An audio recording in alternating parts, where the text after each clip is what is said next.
So far in training camp for the Chicago Bears, things have been competitive offensively. They've had their moments. The offense is, having some pushback. Defensively, though, the Bears are the better side of the ball right now. The secondary's been good. Defensive line has been good after the Bears' offensive line. There's been some struggles there. Caleb Williams, though, he's been fantastic. I mean, when he makes a mistake, then he's throwing a deep ball to Tyler Scott or he's throwing a strike to Keenan Allen. He's been really good as you want your rookie quarterback to be. He's shown the flashes too of the potential and him being the real deal. So I really like what we've seen from him so far.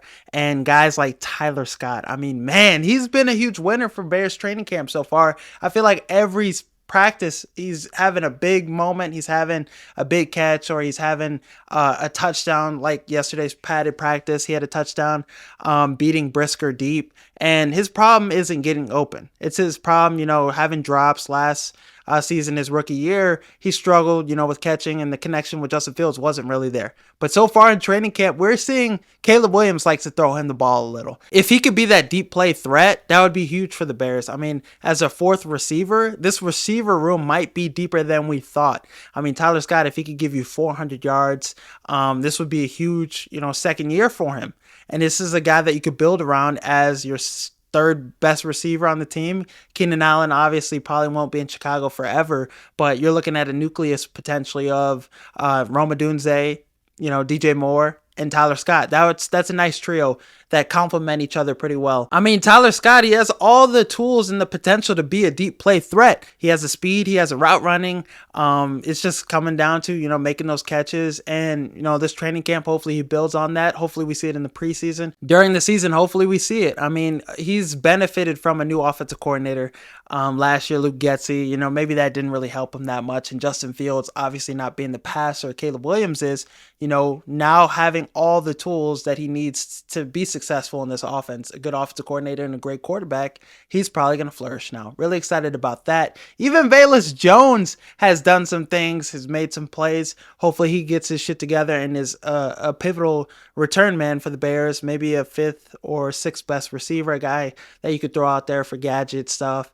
About the new kickoff rules, hopefully, DeAndre Carter, bringing him in will challenge him to get his shit together. Hopefully we see it. But I've seen some decent clips of him making some plays, and it's encouraging. I don't remember the last time I've been this excited to see a Bears offense. I mean, you look at all the weapons they have. Caleb Williams, it's clear he's going to be a 4,000-yard passer. There's no way he's not. I mean, Gerald Everett, a consistent 400-yard receiving tight end as your second best tight end. Cole Kmet, 700 yards receiving last year. I think he'll be a 10-touchdown guy, 800 yards receiving. Keenan Allen, Rome Odunze, and DJ Moore, all three of them could be 1,000-yard receivers this season.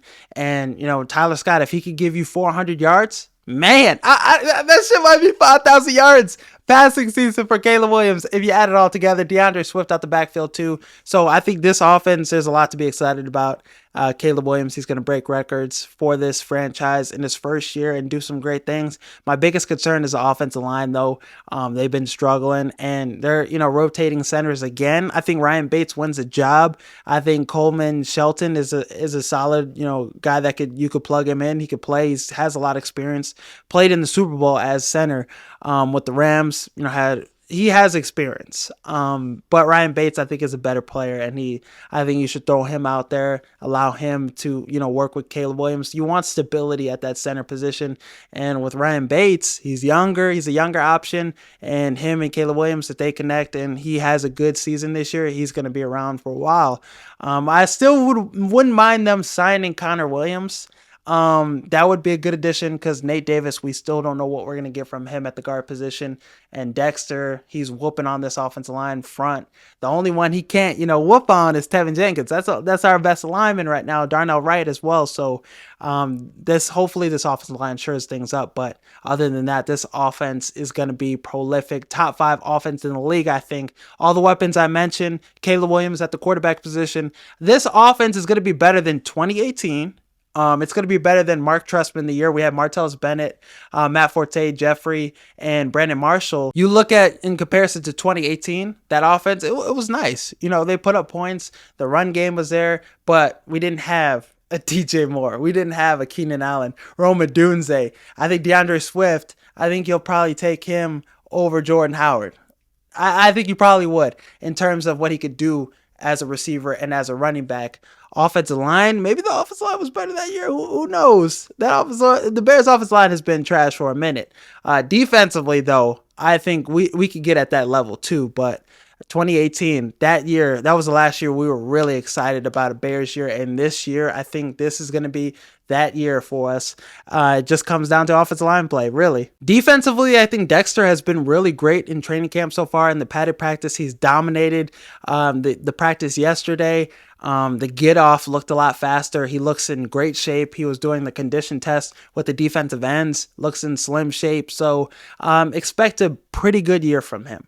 I think 5 sacks is realistic. But if he could give you 8.5, maybe 7, 6, if you get up past 5 sacks, I think is exceeding expectations and exceeding those realistic goals for him. I think if he can give you like 8 sacks, man, you're looking at this defensive line differently. You're looking at him differently. Him and Montez Sweat, a nice Batman and Robin combo, in the trenches. And I think, maybe signing a free agent defensive end isn't necessary. That's probably how Ryan Poles is viewing things. Yannick Ngakoue, he's visited teams, but no teams have really pulled the trigger on him. The Dolphins, he visited them. He visited the Panthers, and they went other directions. Emmanuel Agba, he re-signed with the Dolphins. So Yannick Ngakoue, he might not be on the team. So Ryan Poles, in his press conference too, it didn't sound like he wanted to sign him back either, with, how he was wording his words. So, you're looking at that. It seems like he's confident that this group he has right now, Jake Martin, he just had a foot injury, but Eric Washington, he said some great things about him, said he could be a 3-down pass rusher. The speed he plays with, his good movement, good in space. He does some things well. He's been a 3-sack guy every season, no matter what team he's been with, no matter what defense he's in. So if he could give us, 3, 4, 5 sacks, I'm okay with that. DeMarcus Walker is going to give us 4 sacks. He's a versatile guy. So instead of having two dominant pass rushers, a duo, you have a bunch of scrappy guys with a dominant pass rusher in Montez Sweat. And if Dexter, like I said, if he could give you 8, 7 sacks, then you're a pretty confident unit. And then record-wise, if we're looking at a team that's 7-2 leading the NFC North, maybe you go ahead and, call the Jets, Hassan Reddick, Micah Parsons. Maybe, things blow up with the Cowboys. They don't, want to pay him 2 years before his contract's up. Maybe Matthew Judon. You're looking at a lot of options. I think that's more realistic than, signing a Yannick Ngakoue or Carl Lawson. I think the Bears go that direction. I think Ryan Poles is sitting pretty with this, this team and how it looks. Just wants them to gel well. And defensively, Montez Sweat, whole training camp has looked great. Dexter's looking good. So, nothing to complain about right now. Austin Booker, too. He's looked fast off the edge, beating tackles. The speed he plays with, he looks really good, and the size is there, so he could be a gem. Khalid Kareem is another guy that we have yet to see a full sample size of. So this defensive line could just be full scrappy guys, like I said, and a dominant pass rusher, Montez Sweat. The secondary is going to be better too, so I'm excited about this unit. But I would want him to get an extension done with, Keenan Allen. I would want him to stay with the Chicago Bears for maybe 2 or 3 more years because he's coming off his best season last year with the Chargers.